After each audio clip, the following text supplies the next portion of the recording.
राजेश ने क्या करा है कि खेल के पहले दौर में अपनी धनराशि का 1/3 हिस्सा हार गया और खेल के दूसरे दौर में वो अपनी बची हुई धनराशि के 3/5 हिस्सा हार गया। ठीक है, और उसके बाद वो बची राशि के तीसरे दौर में 4/7 हिस्सा हार गया, तो उसके पास मूल धनराशि का कितना हिस्सा बचा? आप समझते हैं इसको। ठीक है, चलिए अगर यहाँ पे ये है पहले दौर में 1/10, सोचो पहले बार में 1/3 हारता है, दूसरे बार में 3/5 हारता है और तीसरे बार में 4/7 हारता है। राइट, ऐसे है।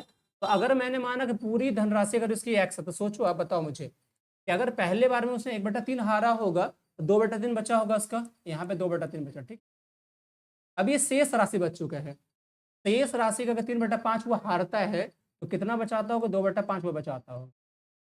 अब ये यहाँ पे शेष हो चुके यहाँ तक में, इसका वो 4/7 हारता है तो कितना बचाता होगा? 3/7 वो बचाता है। तो यही पूछ रहा है कि जो बची हुई राशि कितनी है, देख लीजिए 3 से खत्म, एक्स का कितना हो जाएगा? 4/35, यानी कितना बचाएगा वो? तो 4/35 बचाएगा वो। मूल धनराशि का कितना हिस्सा बच जाएगा? तो मूल धनराशि का 4/35 हिस्सा बच जाएगा। राइट, चलिए आगे क्वेश्चन देखते हैं। नेक्स्ट क्वेश्चन हमारा कह रहा है कि मशीन का, क्या बोल रहा है? मशीन का एक धात्विक ऊर्जा तांबा जिंक और लेड के 13:6 के अनुपात में मिश्रित से बना है। यदि इस पुर्जे में जिंक का भार 90 kg है, जिंक का भार 90 है, तो पूरा का भार कितना होगा? सोचो, तीन चीजें हैं, कौन कौन है? कॉपर यानी तांबा, जिंक और लेड, तीन। इसकी वैल्यू कितनी है? 13, 6 और 1। इसमें से जिंक कितना है भाई? तो जिंक है 90, यानी इस 6 की वैल्यू है 90, इस 6 की वैल्यू है 90, तो कितना गुना है? देखो 15 गुना है ना? 6 की वैल्यू 90 मतलब 15 गुना है। हमें टोटल की वैल्यू निकालनी, कितना हो रहा है? 13, 6, 19, 1, 20। हमें 20 की वैल्यू निकालनी है, 15 से गुना कर दो, 20 15 से करोगे तो 300 kg हो जाए। राइट, 300 kg इसका आंसर। एकदम धड़ाधड़ तरीके से बनेंगे, बस अब ट्राई करो। ठीक है, चलिए इसको देखो। नेक्स्ट क्वेश्चन ये आपका आया है, चलिए इसको सॉल्व करें। यहाँ पे है 1, 4, 5 हो चुका है। ठीक है, 5 और 65, 70, 14 या 42, 14 या 42 3 है, ये 70 में से 3 जाएगा तो कितना बचेगा? यहाँ पे 67 बचेगा, 67। यहाँ पे आ जाओ, इस जगह देखो क्या है आपका, ये आपका अलग पार्ट है, तो 7 नंबर 63 2 65, 65 को 13 से भाग करोगे बचेगा 5, यहाँ 5 हो चुका। ठीक है, इसको हम बंद कर देते हैं। राइट, अब यहाँ पे आ जाओ गुना में, तो 65 और 7 72 हो गया, इससे 19 घटा दो, कितना बचेगा? 9 3 12, तो 6 में से गया 5 यानी 53 यहाँ बचा। यहाँ पे आ जाओ, ये 39 गुना 5 195 में से 19 घटा दो, 9 6 15 और 8 में से गया 7, 176 हो रहा है ये से, और बटा 369 है, ये पूछा है आपसे। तो कितना हो जाएगा सोचो? 53 गुना 5 आप करोगे तो 5 बचे 5 से 15, 5 बचे 25, 26 265। ठीक है, और इसको जब जोड़ते हैं तो 7 5 12, 6 6 12 1 13, 2 1 3, 332 हो रहा है। अब -76/369, तो ये तो कट ही नहीं रहा है, ये तो क्वेश्चन गलत है भाई। क्वेश्चन यहाँ पे हमारा गलत सेटल किया गया है। आंसर आपका ये काट के जो होगा ये आंसर होगा। राइट, चलिए आगे देखते हैं। इसको देखो, कह रहा है क्या? दिए गए आरेख क्या बोल रहे हैं कि दिए गए आरेख से पहले 3 वर्षों में बिक्री कारों की कुल संख्या और अंतिम 3 वर्ष में बिक्री कारों का कुल संख्या में अंतर क्या है? पहले 3 वर्ष में अंतिम दिन, पहले 3 वर्ष में कितना है सोचो? पहले 3 वर्ष में कितना है? पहला है 150, फिर 100, 250 और ये 250 500। पहले 3 वर्ष में है 500, अंतिम 3 वर्ष में कितना हो जाएगा? तो 100, और ये 3 और 3 6 से 700, यानी अंतिम 3 वर्ष में 700, इसका डिफरेंस कितना होगा? 200 हो जाएगा, ये 200 हो गया। राइट, चलिए ये देखो,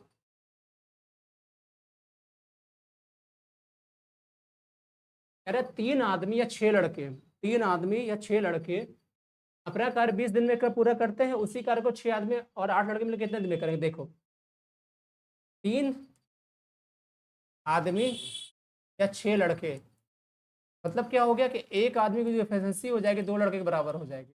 आपसे पूछा है अगर ये 20 दिन में करते, मान लो कि मैंने उठाया कि 6 लड़के इसी काम को 20 दिन में करते हैं, तो बराबर कि वही इसी काम को 6 आदमी और 8 लड़के कितना दिन में करेंगे, 6 आदमी प्लस 8 लड़का अगर उसी काम को करें कितना दिन में करेंगे, आपसे पूछा है। क्या क्वेश्चन है कि 6 लड़के किसी काम को 20 दिन में करते हैं, उसी चीज को 6 आदमी और 8 लड़के मिलकर कितने दिन में करेंगे, ऐसा पूछ रहे हैं। चलिए देखते हैं। मैंने क्या कहा कि 3 आदमी बराबर 6 लड़के, मतलब एक आदमी की एफिशिएंसी 2 लड़के के बराबर होगी। तो अगर मैं कन्वर्ट कर देता हूँ यहाँ पे, ठीक है, तो 6 लड़के सही है। यहाँ पे देखो एक आदमी बराबर 2 लड़का, मतलब इसको अगर लड़के में चेंज करें तो ये 2 से गुना कर दोगे एक आदमी की एफिशिएंसी, तो कितना हो जाएगा ये 6 गुना 20 बराबर 12 8 20 और गुना डैश, ये कैंसिल हो गया, तो इसका बराबर 6 लड़के हो गए। दिस इज 6 लड़के। कितना हो जाएगा 6 लड़के से आंसर, ठीक है। चलिए आगे देखो, ये कह रहा है कि यदि माध्य 40 और मानक विचलन 5 है तो विचरण गुणांक निकाल दो। भाई विचरण गुणांक का एक ही चीज होता है, सीवी को निकालना है, तो इसको याद कर लीजिए। ये मानक विचलन मतलब बटा माध्य, बस इतना याद कर लो, गुना 100 कर दो, ये प्रतिशत निकाल दो, तो 5 × 40 12.5% की वैल्यू हो जाएगी। इसको याद कर लीजिए। जब भी माध्य दिया हुआ है और विचलन दिया हुआ है, आपसे जब पूछेगा ये ना विचलन गुणांक, तो वो विचलन बटा माध्य हो जाएगा। इसको याद कर लीजिए, ठीक है। चलिए ये देखो, इसको देखो, ये क्वेश्चन पूछा है।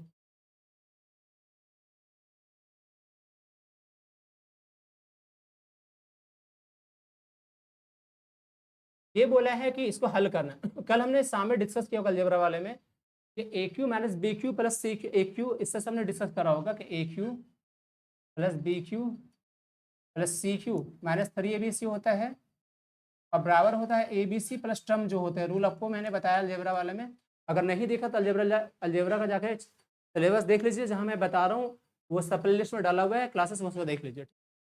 तो बाद में अगर मैंने कहा कि यहाँ पे अगर इसकी वैल्यू 0 होती तो सारा 0 हो जाएगा, और जिसके कारण ये हो जाएगा A cube plus B cube plus C cube बराबर हमारा हो जाएगा 3 ABC, राइट। अगर ये A plus B plus C होता है, A plus B plus C होता है, A plus B plus C क्या होता है सोचो, क्या ये 0 होगा। देखो ए की जगह मेरा एक्स माइनस वाई है, इसको समझ, इसको बैठा देते हैं, एक्स माइनस वाई ए की जगह, बी की जगह वाई माइनस जेड, और सी की जगह जेड माइनस एक्स।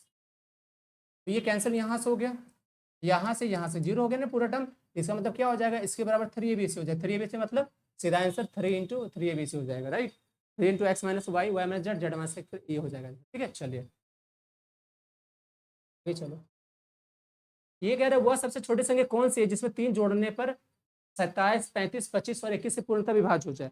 अब यहाँ पे एक चीज है, देखो क्या है कि इसके पूर्णतः विभाज्य हो रहा है, जोड़ने पे विभाज्य होता है, तो मतलब मुझे क्या करना पड़ेगा, इसका एलसीएम निकालना पड़ेगा। 27 35 25 और 21 का एलसीएम निकालोगे तो वैल्यू आएगा, है ना।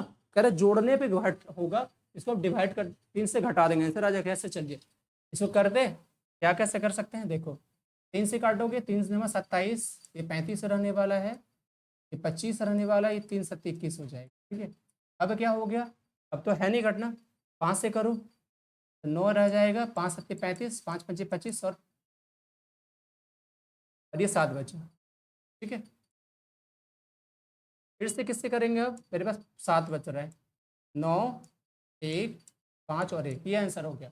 अब इसको गुना करते हैं, तो 5 से 15 7 105, 105 और आपका है यहाँ पे मान लो 9, तो 5 9 45, 105 गुना अगर 9 करोगे, 9 5 45, 9 से 45, और फिर से 5 से करोगे 25, 2 बच रहे, 20 2 22, 2 बच रहे, 5 9 45, 40 47, 47 से 25 हो जाएगा, ठीक है।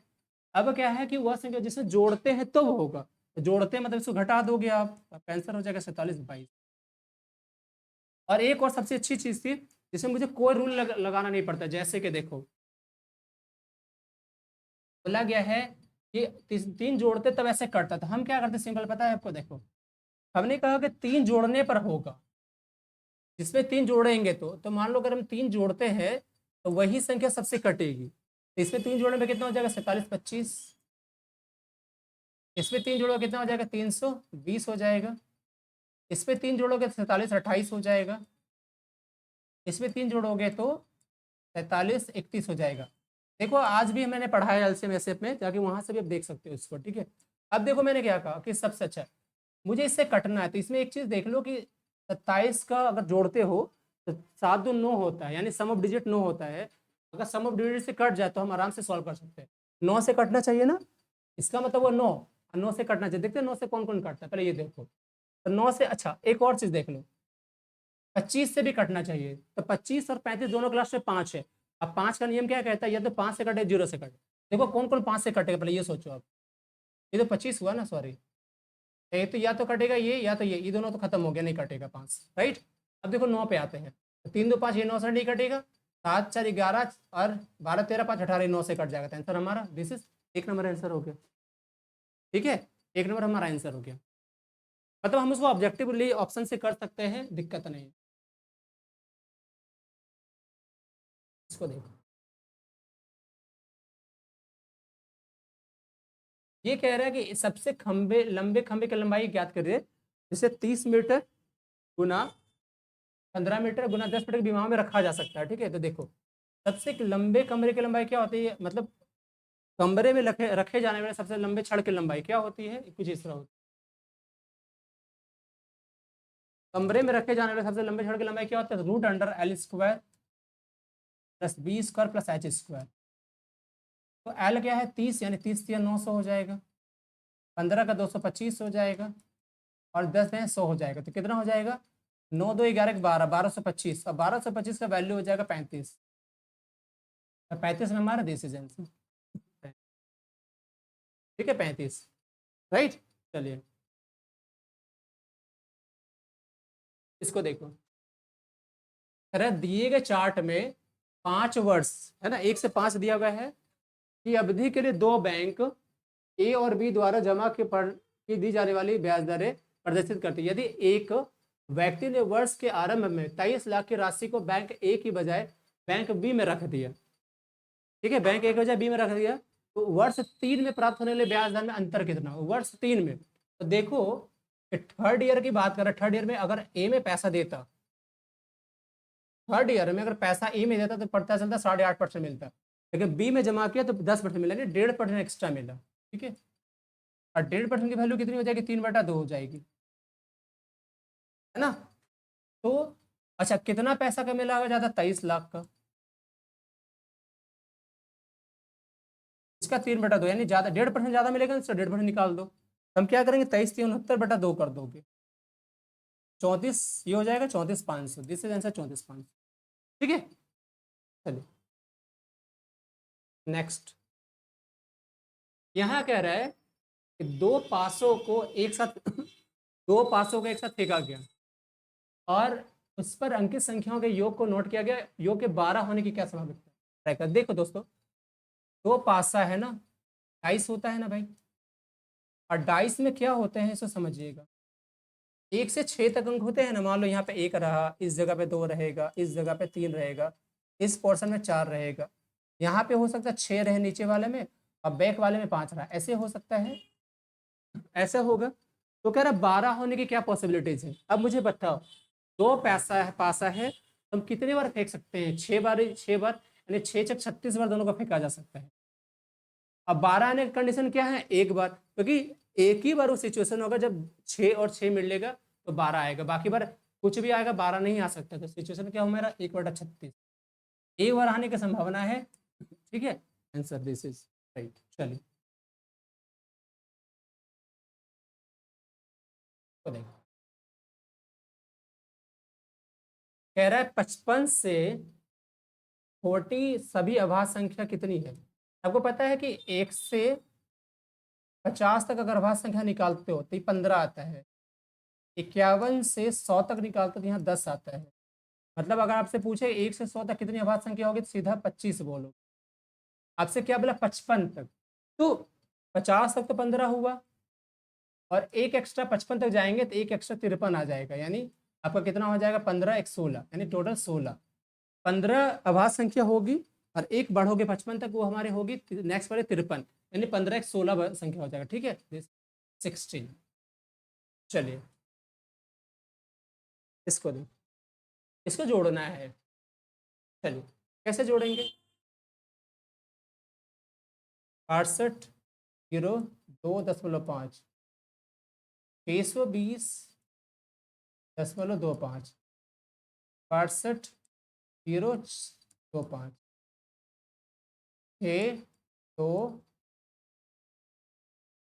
यहाँ पे 0 6 2 0 2 इसको सॉल्व कर दो, 5 हो जाएगा, ठीक है राइट। 5 2 7, फिर कैसे जो हो गया काटते चले जाते हैं, ये खत्म हो गया, ठीक है। इसको करोगे तो देखो 2 5 7, यहाँ पे 7 लिख लोगे, ठीक है ना। चलो उसके बाद ये खत्म हो चुका है, इसको आ जाओ 5 2 7 7 2 9, यहाँ पे 9 हो चुका है। इसको चलिए 6 2 8 2 10 5 15 हो चुका है, एक बचा। एक के बाद 3 2 5 6 11, एक बच रहा है, 3 6 9, 9 हो चुका है।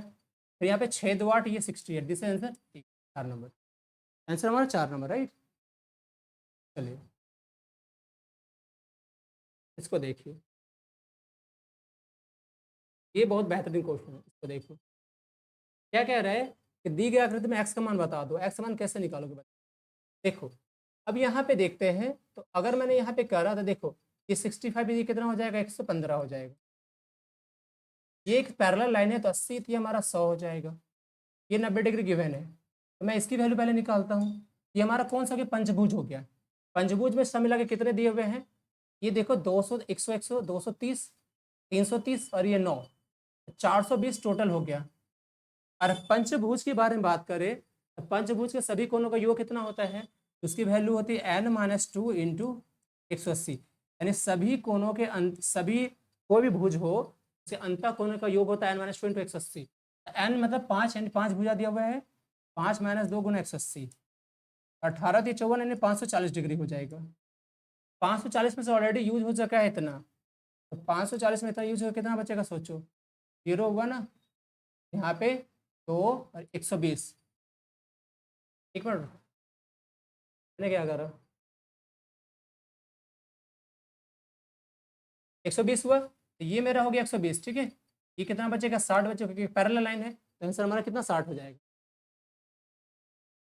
राइट।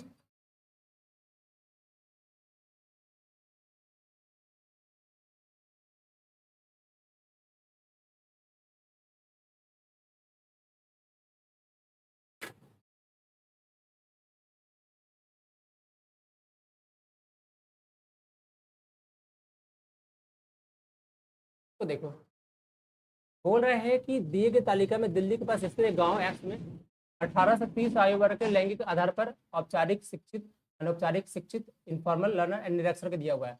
तो औपचारिक शिक्षकों, अनौपचारिक शिक्षकों और इसकी भी अनुपात बता दो। देखो औपचारिक यानी फॉर्मल पे कितने हो गए बॉयज गर्ल मिला के, तो 9 2 11, 5 3 8 1 9, इसका हो चुका है। इनफॉर्मल में कितना हो गया, तो 8 5 13, 7 6 14 143 हो गया। इसका कितना हो गया, तो 9 3 12, 6 4 10 11, 2 1 3, यानी 312, राइट। अब देखो किससे कटने वाला है, तो अगर यहाँ पे गौर से देखोगे तो किससे कटेगा, देखो 13 7 91, 13 गुना 11, हम क्या देख रहे हैं 7 और 11 हुआ ना, 13 हट जाएगा तो 7 11, ये 24, ये आंसर आ जाएगा, ठीक है। क्या आएगा, 7 11 24 इससे आंसर, ठीक है। चलिए एक समद्विबाहु त्रिभुज का आधार है 8, इसी जो है समान भुजा में से एक 5 सेंटीमीटर तो उसका आधार की पूछा है। देखो ये समद्विबाहु त्रिभुज है ना, समद्विबाहु त्रिभुज का आधार जो है ये कितना 8 दिया हुआ है, और समान भुजा में से एक है 5, इसका हाइट पूछा है। तो आपको पता है समद्विबाहु त्रिभुज मतलब क्या होगा, दोनों कोण बराबर होगा आपस में, इसे जब डालेंगे तो एक हमारा हाइट पड़ेगा और ये 90 का बनाएगा। तो जैसे करेंगे तो हमारा क्या हो जाएगा, और ये बराबर बटेगा तो हम इसको 4, ये 4 लिख सकते हैं। तो हमारे एक राइट एंगल ट्रायंगल बना, तो उस स्थिति में कर्ण, आधार और लंब, तो 5 4 3 का ट्रिपल लग जाएगा, तो आंसर हमारा कितना हो जाएगा 3 सेंटीमीटर, ठीक है। कितना 3 सेंटीमीटर से आंसर, राइट। चलिए तो देखो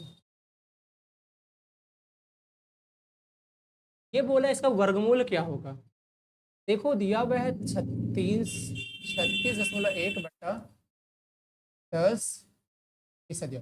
पहले ये खत्म हो गया, अब इसका वर्गमूल मतलब इसका वर्गमूल 361 का 19 होता है, 1024 का 32 होता है, तो आपका क्या होगा 19/32। कितना हो गया भाई 19/32, राइट। ये देखो इससे बोला है कि क्या जोड़ने पर पूर्ण वर्ग बन जाएगा।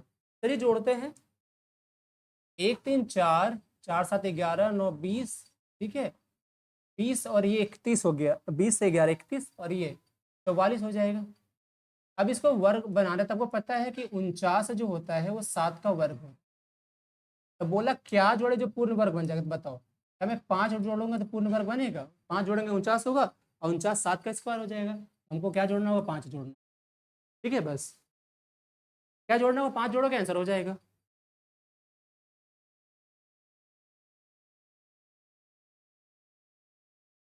ठीक है ना। चलिए आगे देखो। कह रहा है कि सुनील के पास, देखो कह रहा है सुनील के पास रोटी बनाने के लिए 9 पूर्णांक 4 kg आटा है, ठीक है। यदि रोटी की रेसिपी में लिखा है कि उसे रोटी के लिए बनाने के लिए जो लौक होता है पेड़ा, तो इसके लिए इतना आटा चाहिए, तो कितने पेड़े बना सकते हैं? अब सोचो कि कितना आटा उसके पास है। आटा 9 पूर्णांक 4 ये आटा है ना।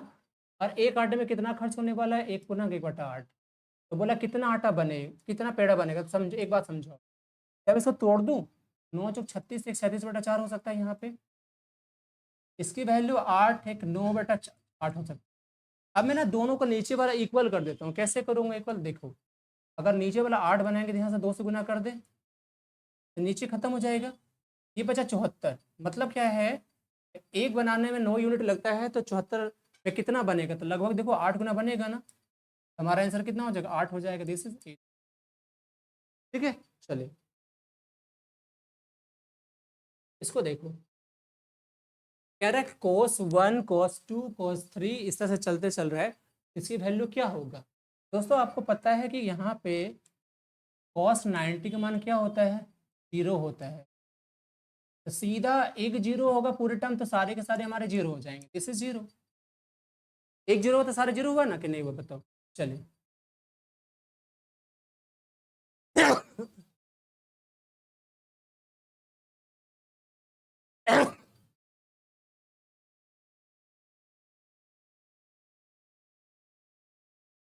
कह रहा है यदि एक संख्या और उसे 25% का अंतर, यदि एक संख्या से 25% का अंतर 24 है, तो संख्या बता। देखो एक संख्या और उसे 25% का अंतर, मतलब क्या कह रहे हैं? अगर मैंने कहा एक संख्या सपोज डेट, उसे 25% का अंतर, ये 24 है, तो क्या मैं ये नहीं कह सकता हूँ एक संख्या हुई और उसका 25% का अंतर, तो इसमें इसका मतलब 75% सीधा हो जाएगा। हम ऐसे कह सकते हैं नहीं? कैसे बताओ कि 75% की वैल्यू कितनी है? 24 है। 100% की वैल्यू कितनी हो जाएगी, ये आपसे पूछ रहा है ना।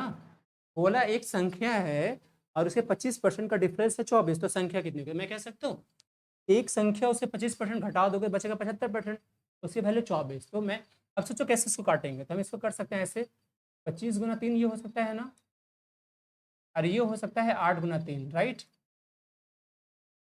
अब ये देखो क्या है, ये है 25 × 4। तो मैं कॉमेंट करो हमारा क्या है, बताओ। 3 3 था तो 4 से करना पड़ेगा, यानी 8 × 32।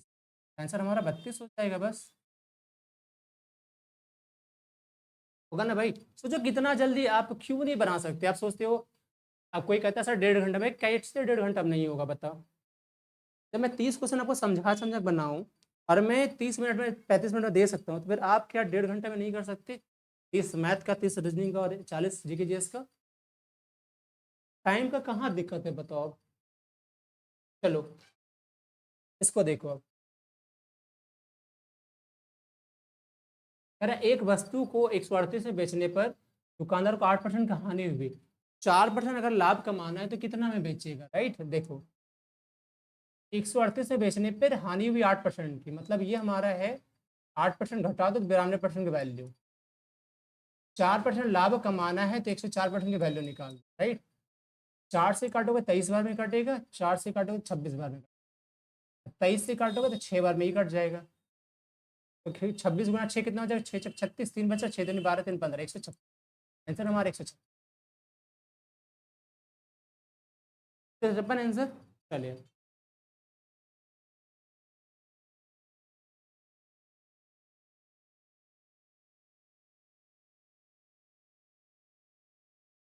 ये कह रहा है कि एक दुकानदार ने 2 खिलौनों को प्रत्येक पे 990 में बेचा, ठीक है। पहले खिलौने पर 10% का लाभ, दूसरे पे 10% की हानि, तो लाभ या हानि। दोस्तों जब ऐसा क्वेश्चन आएगा ना, कि दोनों का सेम रेट में बेचेगा, तो प्रॉफिट और लॉस, उसके बाद प्रॉफिट लॉस सेम रहेगी, तो सीधा क्या होगा, ओवरऑल लॉस हो जाएगा। लॉस परसेंट कितना होगा पता है, x² / 100%, ऐसे लिखोगे। मतलब मैं क्या कह रहा हूँ समझो, मैं कह रहा हूँ जब ऐसा हो कि दोनों को सेम पे बेचा रहे, दोनों का विक्रय मूल्य सेम हो, और जितनी प्रॉफिट हो रही है उतनी लॉस है, दोनों इक्वल, मतलब दोनों वस्तु हो, दोनों का एक ही रेट पे बेचा जा रहा है, प्लस जितना एक पे बेचने पे लाभ हो रहा है उतना बेचने पे हानि हो रहा है, ऐसे हो, तो सीधा ओवरऑल परसेंटेज निकालोगे, ये होगा लॉस परसेंट, इसका बराबर हो जाएगा x² / 100। अब x यहाँ पे क्या है, x है हमारा 10 का वैल्यू, x का मतलब 10/10 गुना 100 और प्रतिशत, तो कितना परसेंट हो जाएगा, 1% का लॉस हो जाएगा, ठीक है। चलिए इसको देखो, ये अब ये देखो, कह रहा है cos 12 degree, cos 84, cos 168, cos 96 का मान कितना होगा। देखो दोस्तों यहाँ पे जो समझाता हूँ, जब भी cos ऐसा आ जाए कि θ1 + cos θ2 रहे, और इसकी वैल्यू 180 होता है, तो यहाँ पे इसकी पूरी वैल्यू 0 हो जाएगी। जब भी cos θ1 + cos θ2 बराबर हो, और वहाँ पर θ1 + θ2 मिलकर अगर 180 डिग्री हो रहा है, ये दोनों मिलकर के, तो आपका वो 0 हो जाएगा। कैसे देखो, मान लो पहला दिया हुआ cos 12, ये cos 168, या ये दोनों मिलकर 180 हो रहा है कि नहीं हो रहा है, बताओ। 180 हो रहा है ना, तो इधर भी 180 हो रहा है, इसको देखोगे तो ये भी देखो कहीं ना कहीं 180 हो रहा है, तो ये हमारा क्या हो जाएगा, सीधा इसका मान 0 हो जाएगा, और वो भी 0 हो जाएगा, तो 0 + 0 कितना, 0 हो जाएगा, ठीक है। अच्छा कैसे हुआ ये भी सोच लो, चलो आपको लगेगा सर कैसे डायरेक्ट कर दे, डायरेक्ट नहीं, चलो देखो, एक हमारा cos 12 डिग्री, ठीक है, प्लस cos 168 डिग्री, ठीक है। क्या मैं इसको ऐसे लिख सकता हूँ क्या, cos 12 डिग्री प्लस cos 180 - 12 लिख सकते हैं कि नहीं लिख सकते। जब मैं इसको लिखूंगा तो ऐसे लिखाएगा ना, cos 12, अब cos 180 - θ होता है -cos θ, तो -cos 12, ये कैंसिल हो जाएगा, 0 हो जाएगा, ये 0 हुआ तो वो भी 0 हुआ कि नहीं हुआ, बता, ये भी आपका 0 हो गया, ठीक है कि नहीं भाई, धमाल मचा दो एकदम, ठीक है। चलिए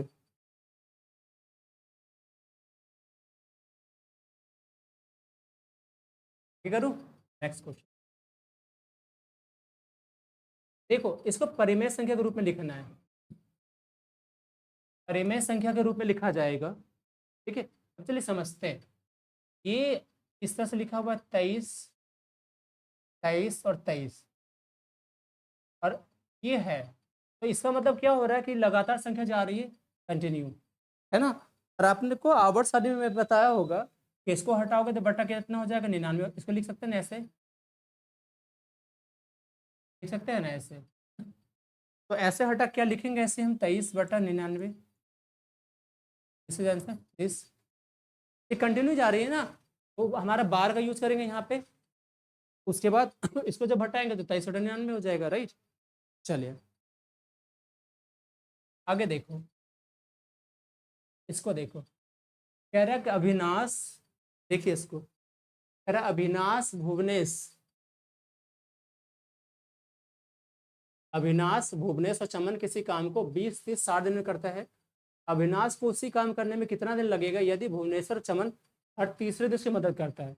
हर तीसरे दिन मतलब क्या हो रहा है, देखो अविनाश 30 दिन में करता है, भुवनेश 30 दिन में, और चमन 60 दिन में, तो टोटल वर्क कितने हो जाएंगे, 60, इसकी क्षमता 3, इसकी क्षमता 2, इसकी क्षमता 1, ठीक है। अब बोल रहा है कि अविनाश को उसी काम करने में कितना दिन लगेगा, ये देखो, पहला दिन अविनाश करेगा, फिर अविनाश करेगा, और तीसरे दिन अविनाश के हेल्प करेगा भुवनेश और चमन दोनों मिलकर, तो बोला कितने दिन लगेगा मुझे बताओ।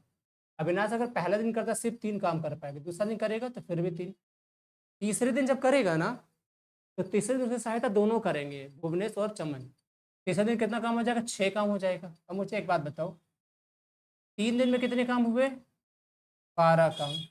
करवाने 60 काम, जिसका 5 गुना लेना पड़ेगा 60। यहाँ भी 5 से गुना करोगे, यानी 15 दिन लगेगा। ठीक है, 15 दिन आंसर हो जाएंगे। चलिए,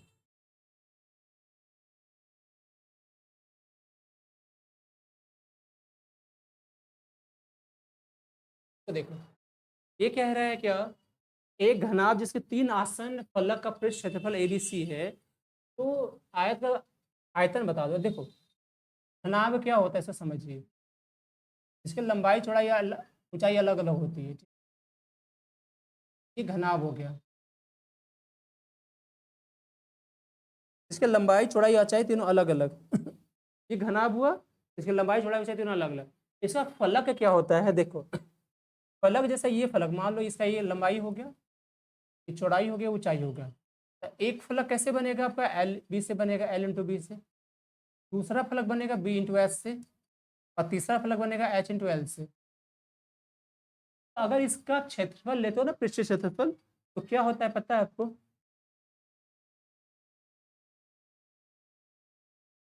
ठीक है, एल बी एच हो जाएगा, मतलब root under L B H होगा। ये आपका पृष्ठीय क्षेत्रफल का क्षेत्रफल। अब हमें क्या करना है? आयतन निकालना है, तो आयतन क्या करोगे भाई? ये आपका,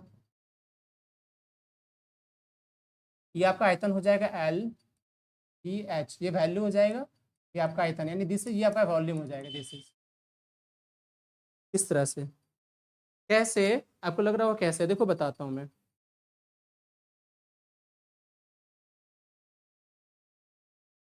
समझ में आया ये वाला? बताना पूछे एक बार।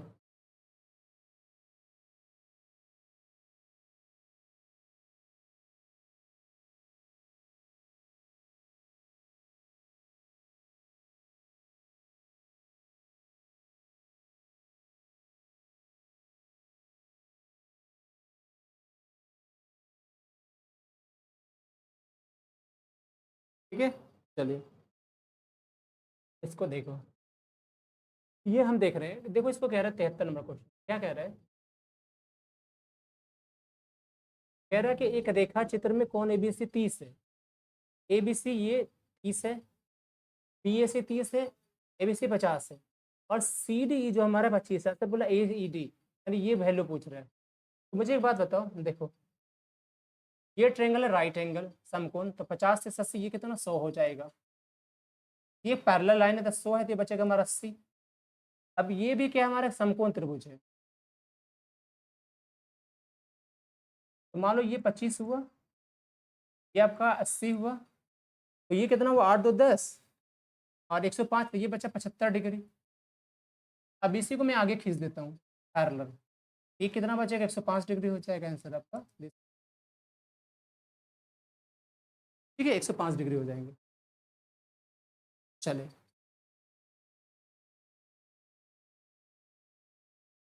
तो देखो कह रहा है कि दो संख्या का योगफल 20 है और उनका अंतर इतना है, तो अनुपात। दो संख्या का योगफल मतलब x प्लस वाई बराबर मान लो 20 दिया, और x माइनस वाई जो है वो 2.5 है। अनुपात पूछ रहा है ना, तो सोचो अगर मैंने y को कट कर दिया तो 2x बराबर कितना हो जाएगा? 22.5। तो x की वैल्यू कितनी हो जाएगी? 11। ठीक है, और ये 25 दूनी 50, ऐसा हो जाएगा 25। अच्छा y की वैल्यू निकालनी है, बताओ मुझे। हम क्या करेंगे, अगर मैंने यहाँ घटा लिखा 11.25, ठीक है, तो अगर आप घटाओगे इसमें से, तो y का मान निकलेगा कितना? निकलेगा y का मान तो निकलेगा 8.75 y का मान।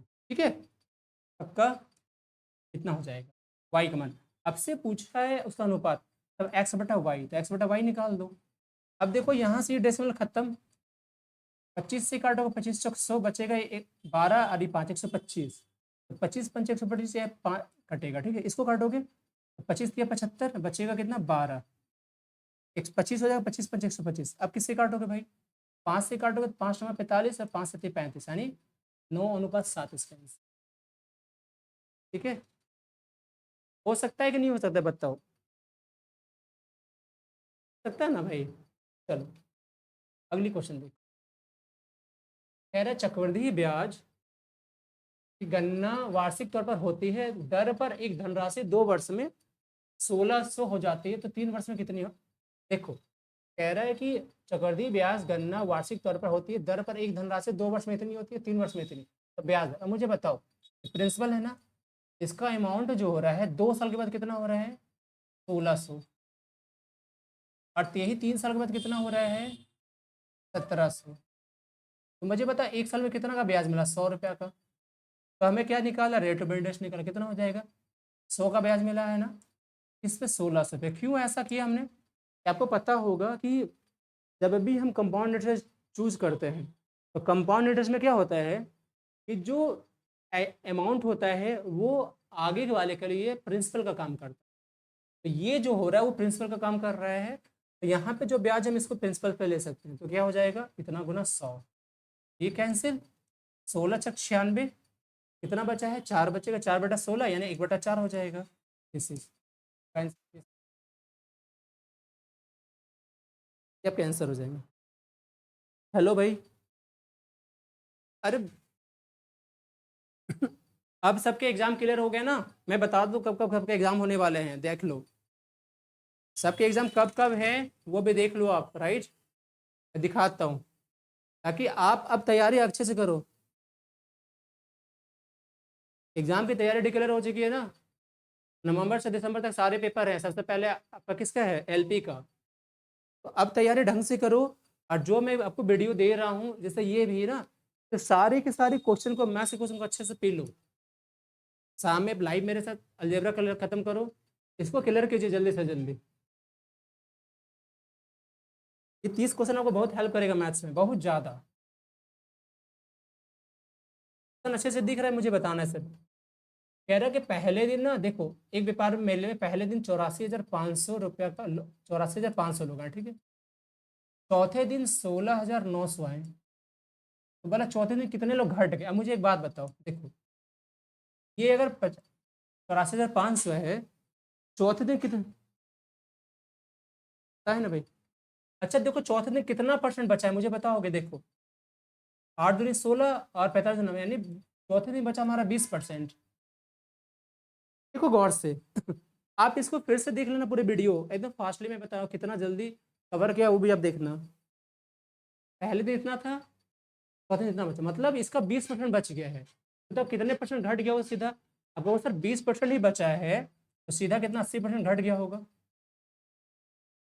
100% अपने आप में है, और चौथे दिन मात्र 20% बचा, मतलब 80% वो नहीं आया, खत्म हो गया।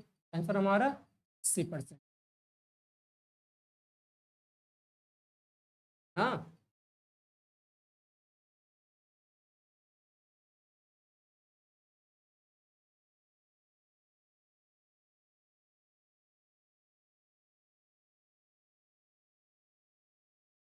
मैं अभी ऑफलाइन नहीं ले रहा हूँ, अभी ऑफलाइन सुबह पर चलती क्लास, अभी ऑफलाइन इस वक्त नहीं, इस बार मैं सिर्फ ऑनलाइन क्लास ले रहा हूँ, लाइव ही ले रहा हूँ, ऑफलाइन अभी नहीं ले रहा, ऑफलाइन सुबह लेता हूँ। चलो अभी मैं ऑफलाइन नहीं ले रहा हूँ, मैं आपसे ही बात कर रहा हूँ। इसको देखो, ये देखो आप, ये सॉल्व करना है, ठीक है। अब मेरे से पूछ सकते हो अभी जो पूछना है आपको, ये सॉल्व करे तो 4 2 6, देखो इसको, ये क्या लिखा हुआ है, देखो इसको, ये 4 4 16, 4 आएगा यहाँ पे माइनस में, तो ये खत्म हो जाएगा, 3 2 5 यहाँ पे हो गया, ठीक है, प्लस इसको ले लो अब, ये हमारा 8 7 56 1 57, 19 से भाग करोगे 19 से 57 3 आएगा, गुना ले लो।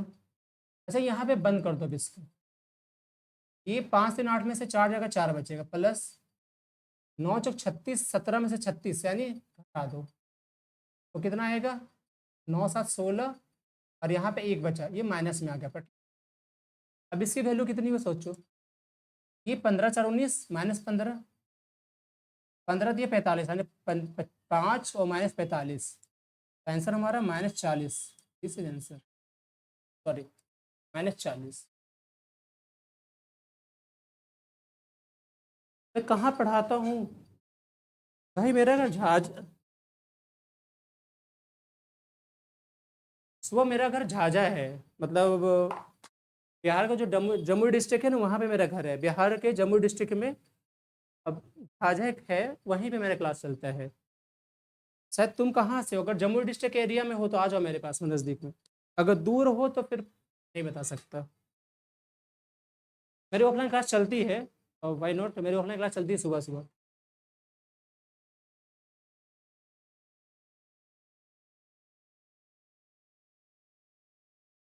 ठीक है, चलिए।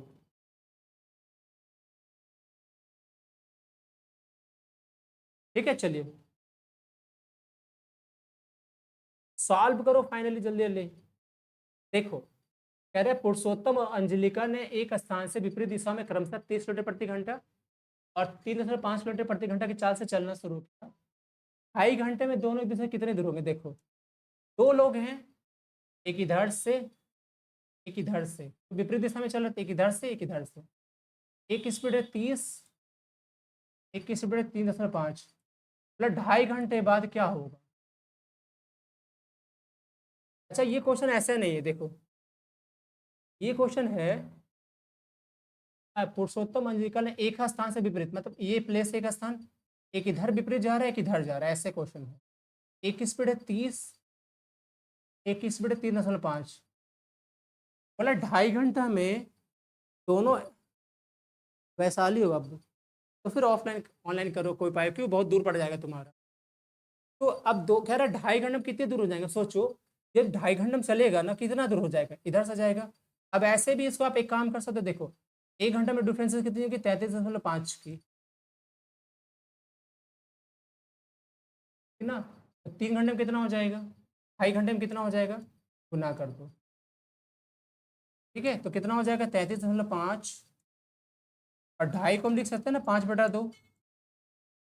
5 से 5 बचे 25, दो बच रहे, 5 से 15 16 17, एक बच रहा है, 5 से 15 एक 16, और बटा 2 कर दो, 2 से 88। ठीक है, 1 मिनट रुकना, 8 2 16, सॉरी, 2 से 8 2 16, 2 3 6, ठीक है, 1 5 2 7 14, और एक बचा 2 5 10, यानी इतना आंसर हो जाएगा 85। क्वेश्चन क्या है? क्वेश्चन कुछ इस तरह से है, देखो कि मान लो यहाँ पे दो लड़के खड़े हैं, ठीक है, एक इधर जा रहा है, एक इधर जा रहा है, मतलब इस तरह से, जैसे ऐसे खड़ा है, ठीक है, और यहाँ पे दोनों एक जगह खड़ा है, एक के 3 है, 3.5 एक ही है। अब ऐसे ना, दोनों ऐसे चलना शुरू करता है, तो कह रहा है कि जो 2.5 घंटे होंगे, तो 2.5 घंटे में उनके बीच के डिफरेंसेस कितनी होगी, आपसे पूछ रहा है। 2.5 घंटे में से बीच के डिफरेंस कितनी होगी पूछ रहा है, कितना दूर चल लेगा दोनों एक दूसरे से, वो आपसे पूछ रहा है।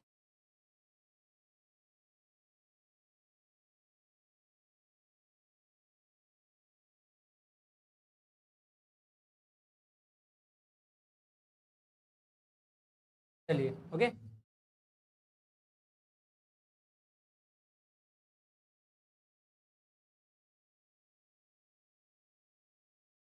शाम में 5 बजे जुड़ना मत भूलना, कोई भी शाम में 5 में अलजेब्रा क्लास ले रहा हूँ, तो शाम में फिर अलजेब्रा का लूंगा।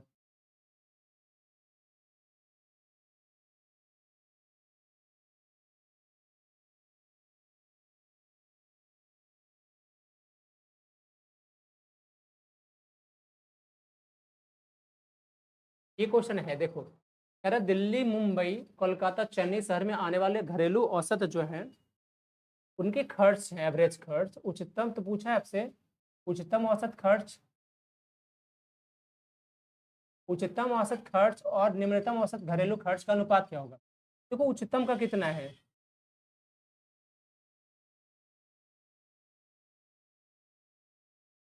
हाईएस्ट कितना है कोलकाता का? 12, है ना? और लोवेस्ट कितना है मुंबई का? 11। 12 और 11 का अनुपात हो जाएगा सीधा, इतना ही रेशियो होगा। ठीक है, चलिए।